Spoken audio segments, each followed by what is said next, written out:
Shalom, selamat pagi. Yuk kita memuji Tuhan sama-sama ya. Hosana bagimu di tempat yang maha tinggi. Hosana bagimu Yesus di tata maha kudus. Ku memujimu selalu, ku sembah kau selamanya. Sungguh Yesus ku cinta padamu. Hosana bagimu di tempat yang maha tinggi. Hosana bagimu Yesus di tata maha kudus. Ku memujimu selalu, ku sembah kau selamanya. Sungguh Yesus ku cinta padamu.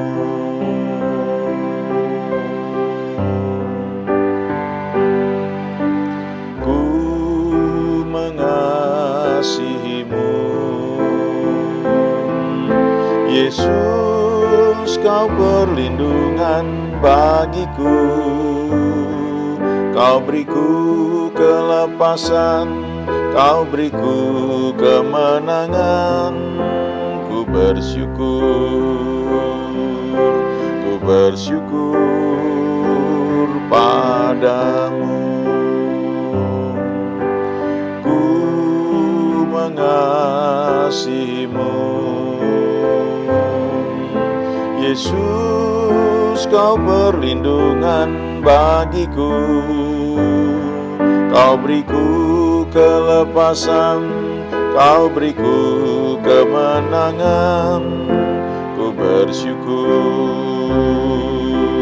bersyukur padamu. Hosana bagimu di tempat yang maha tinggi. Hosana bagimu Yesus di tata maha kudus.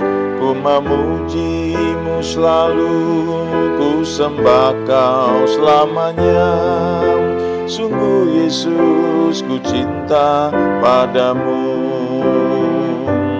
Hosana bagimu di tempat yang maha tinggi. Hosana bagimu Yesus di tata maha kudus. Ku memujimu selalu, ku sembah kau selamanya. Sungguh Yesus ku cinta padamu. Sungguh Yesus ku cinta padamu. Sungguh Yesus ku cinta padamu.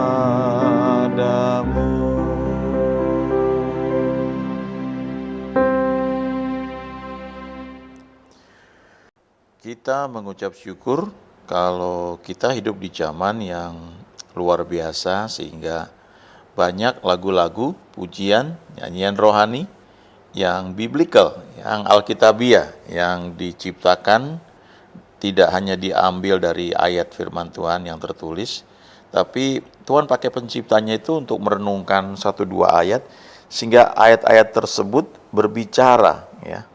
Ayat-ayat itu menjadi rema, menjadi satu pengertian yang menguasai pemikiran orang yang menciptakan lagu tersebut. Lalu lagu itu dituangkan lewat melodi, ya, dan biasanya itu nyambung, ya, melodi dengan kata-kata. Kata-kata itu mengalir lewat nada-nada yang dinyanyikan. Sehingga lagu tersebut menjadi lagu yang tidak hanya menyegarkan jiwa, ya. Kalau kita dengar satu melodi itu menghanyutkan jiwa kita, ya. Irama musik mungkin membuat kita bisa goyang-goyang, ya, kaki kita mengikuti drum misalnya, irama drum, tapi jiwa kita itu akan dipengaruhi oleh ini, ya, harmoni dari chord, ya, yang kita dengar. Nah, juga tentunya ada melodi di situ, tapi kata-kata yang keluar itu sangat penting sekali, ya. Karena ketika seorang sudah mendengar musik itu jiwanya seperti terbuka, dan pesan yang disampaikan lewat lagu, ya, lewat kata-kata itu masuk, ya, ke ada istilahnya masuk ke alam bawah sadar, dan itu dalam banyak percobaan itu dibuktikan. Uh, Misalnya ada lagu yang kata-katanya itu mengandung pesan-pesan tertentu. Nah, ketika lagu itu berhasil membuka jiwa seseorang, maka pesan yang disampaikan lewat kata-kata dalam lagu tersebut akan masuk, ya, masuk, dan itu menjadi semacam pola pikir, ya, yang akan mengendalikan kita punya uh, tingkah laku. Sebagai contoh begini, ya, bertahun-tahun yang lalu saya pernah baca satu artikel bagaimana ketika di supermarket misalnya, pemilik atau pengelola supermarket itu ingin supaya orang itu bisa betah lama-lama di sana, lihat kiri lihat kanan, sampai akhirnya membeli barang-barang yang tadinya nggak direncanakan dibeli, akhirnya bisa dibeli, ya, karena muter-muter lama di supermarket tersebut. Nah, untuk itu diputar lagu-lagu yang iramanya memang membuat orang teduh, tenang, sehingga orang betah lama-lama di situ, ya. Nah, sebaliknya, kalau ingin supaya pengunjung itu segera keluar, ya, jangan lama-lama di lokasi, misal di restoran. Di restoran yang penuh, saya dulu waktu SMA pernah dengan teman baik saya, kami suka makan di satu tempat, ya, di Jakarta, di satu gang kecil, bakmi ayam. Itu kalau makan di situ kita ngantri, ya. Ya, kita duduk, kita lihat aja nanti yang kosong mana baru kita duduk. Penuh sekali. Ya, sekarang juga penuh dan cabangnya juga banyak, ya. Walaupun itu nggak diakui sebagai cabang yang asli, tapi ya penuhnya udah beda, ya. Kalau dulu mungkin karena cuma satu, ya, itu luar biasa. Nah, di tempat seperti itu, kalau misalnya diinginkan supaya orang makan cepat, ya diputar musik yang iramanya itu cepat, membuat orang tergesa-gesa, ya. Jadi musik itu penting sekali, pengaruhnya besar sekali. Nah, kalau udah musiknya benar, kata-katanya itu mesti biblical, ya. Kalau kita mencomot satu ayat firman Tuhan tanpa pengertian yang benar, itu membahayakan, ya. Membuat kita tuh bisa menjadi orang yang apatis. Ya, misalnya begini, pengertian bahwa Tuhan tuh Maha Kuasa. Kalau Tuhan mau bahwa Dia bisa lakukan segalanya. Apakah betul demikian, ya? Benar, tapi cuma sebagian. Kenapa? Karena satu hal yang Tuhan itu tidak kendalikan adalah kehendak bebas manusia. Jadi kalau kita bilang Tuhan itu Maha Kuasa, kalau Dia mau pasti itu terjadi, betul, tapi dibatasi oleh kehendak bebas manusia. Coba renungkan aja, ada ayat di Perjanjian Baru yang mengatakan bahwa Allah ingin supaya semua orang diselamatkan. Ya, itu firman Tuhan loh. Tuhan ingin supaya semua orang itu diselamatkan. Itu keinginan Tuhan. Itu kehendak Tuhan. Tapi pertanyaannya, apakah semua diselamatkan? Ya, enggak.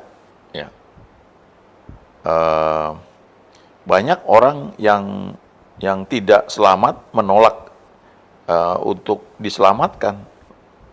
Banyak orang yang menolak untuk terima Yesus, satu-satunya jalan kebenaran dan hidup. Ya. Contoh paling simpel adalah ketika Yesus disalib, di situ ada penjahat di samping kiri, di samping kanan. Ya. Yang satu menyangkal Yesus, ya, bukan menyangkal aja, menghujat, ya. Dia bilang, "Kau kan nabi, kan? Engkau kan Mesias. Ayo selamatkan dirimu, ya, dan juga selamatkan kami." Tapi temannya yang satu lagi bilang, kamu nggak takut ya ngomong kayak begitu? Kita sedang menghadapi hukuman yang sama. Orang ini tidak bersalah seperti kita. Kita memang pantas terima hukuman ini, tapi orang ini nggak bersalah.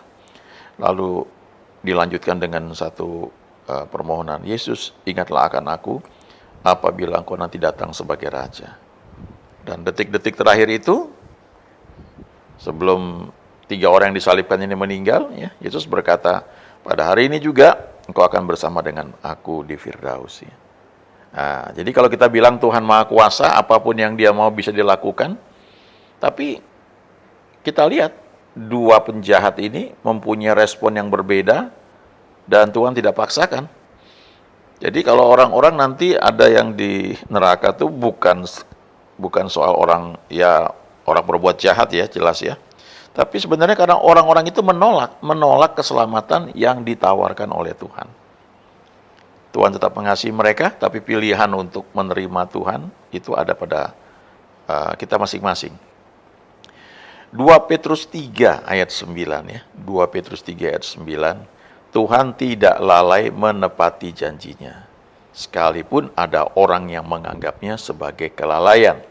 Tetapi Ia sabar terhadap kamu, karena Ia menghendaki supaya jangan ada yang binasa, melainkan supaya semua orang berbalik dan bertobat. Nah, itu kehendak Tuhan. Tuhan menghendaki supaya jangan ada yang binasa. Tuhan menghendaki supaya semua orang berbalik dan bertobat. Tapi kan faktanya banyak ya yang tidak bertobat. Ya. Jadi kita perlu hati-hati ya kalau kita mengutip satu ayat firman Tuhan.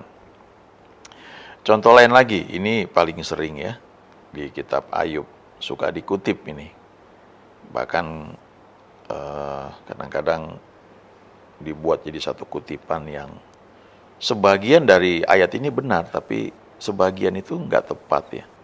Nah, kalau di medsos itu kalau ada berita sebagian benar ya, lalu sebagian jadi diubah, maka itu dikatakan sebagai berita yang menyesatkan, itu hoax ya. Tapi kalau kita baca firman Tuhan, tentu kita harus lihat ya konteksnya apa, kita bisa membaca itu dengan pengertian yang benar ya.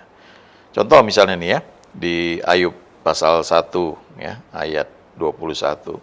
Ketika Ayub mengalami malapetaka, ya, hartanya habis, anak-anaknya mati semua, apa yang dia bilang?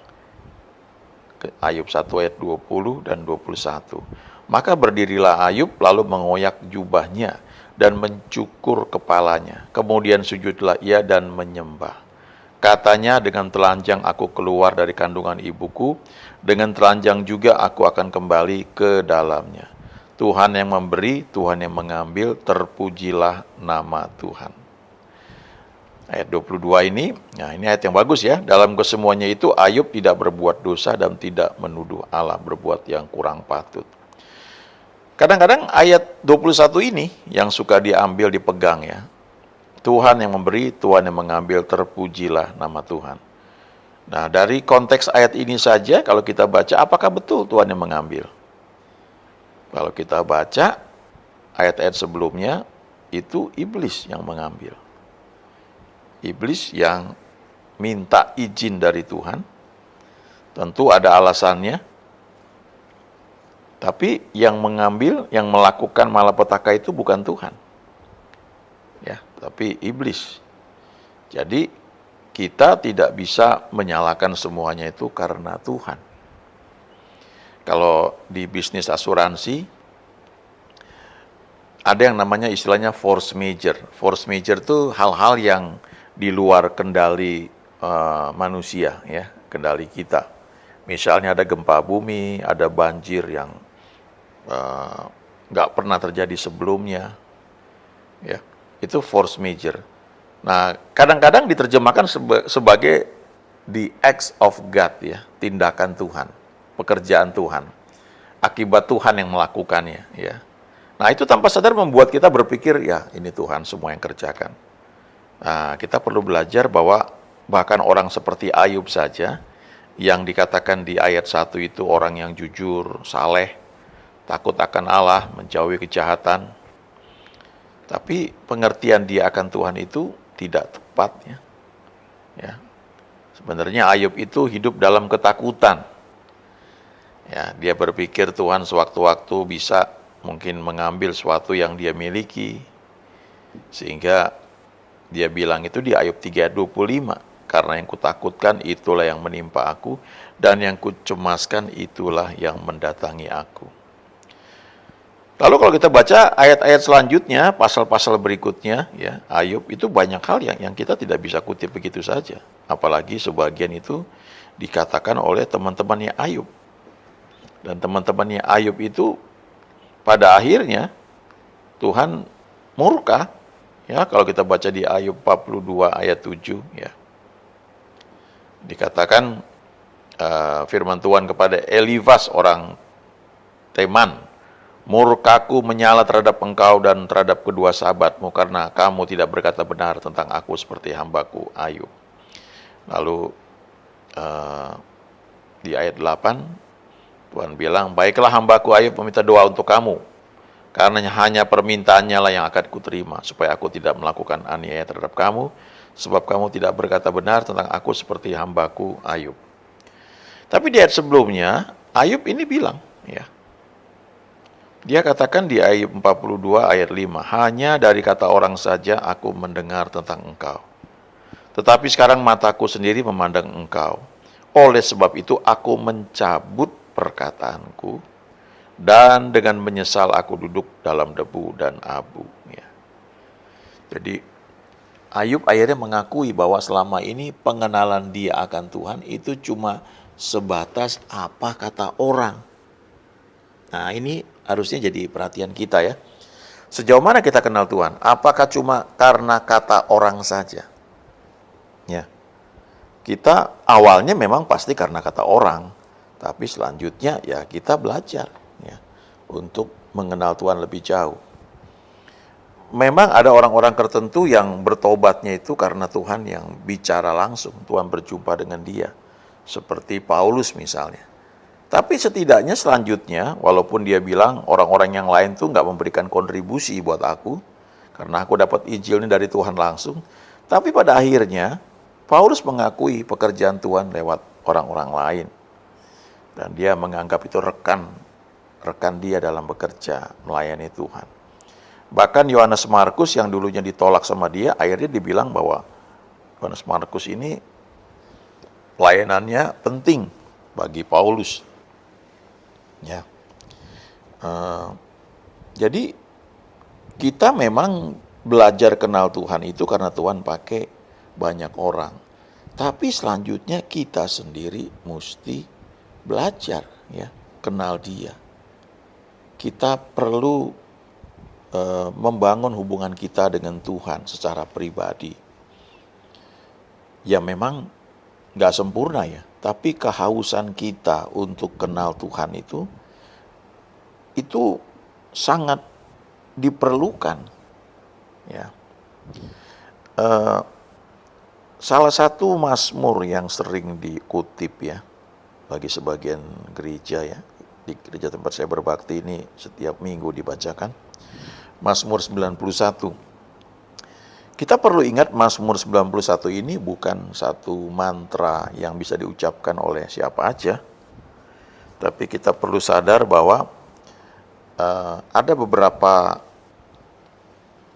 hal yang perlu kita perhatikan kalau kita ingin janji-janji yang Tuhan berikan dalam Mazmur ini terjadi. Salah satunya adalah di ayat 1. Orang yang duduk dalam lindungan yang maha tinggi dan bermalam dalam naungan yang maha kuasa. Artinya orang yang punya hubungan pribadi dengan Tuhan. Nah, itu perlu kita ingat, ya. Karena dikatakan he who dwells in the secret place. Artinya orang yang habitnya ini tinggal, berdiam dalam secret place. Secret place itu tempat yang rahasia. Tempat yang hanya Tuhan dan kita yang tahu, ya. Nah, itu menunjukkan hubungan pribadi, ya. Kenali Tuhan. Ya, belajar kenal Tuhan, nyanyikan lagu-lagu yang biblical, yang alkitabiah, yang kita semakin kenal Tuhan lewat lagu-lagu tersebut. Mau nggak mau kita harus belajar, ya. Day by day kita semakin kenal Tuhan, maka kita akan semakin bertumbuh dalam Tuhan. Kita akan makin kenal yang disebut secret place itu apa. Lalu kita bisa berkata kepada Tuhan bahwa Dialah Tuhan perlindungan kita. Dan janjinya ya dan amin. Amin.